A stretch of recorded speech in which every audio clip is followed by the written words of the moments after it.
5 cartoon videos A, B, C, D and E are to be played to kids in a sequence fitting the condition given below. A must be played earlier than C, यानी कि A के बाद C आएगा. B must be played earlier than D, तो B के बाद D आएगा.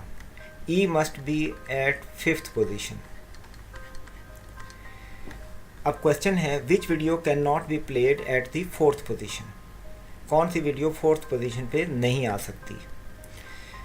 तो अगर हम इसको ड्रॉ करें 1, 2, 3, 4 एंड 5, यहाँ पर E 5th पोजीशन पे फिक्स है.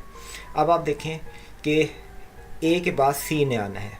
अगर हम A को C पे रखने की कोशिश करें तो A को अब 4th पोजीशन पे रखने की कोशिश करें तो C कहाँ आएगा, उसके बाद कोई जगह नहीं. इसका मतलब है यहाँ पर A नहीं आ सकता.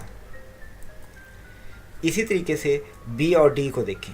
इसमें से अगर हम यहाँ B को रखने की कोशिश करें तो फिर D कहाँ आएगा, वो तो 5th पोजीशन पे, तो जगह खाली नहीं है. इसका मतलब है यहाँ पर B भी नहीं आ सकता. A और B 4th पोजीशन पर नहीं आ सकते. तो इसलिए इस क्वेश्चन का आंसर है ऑप्शन बी.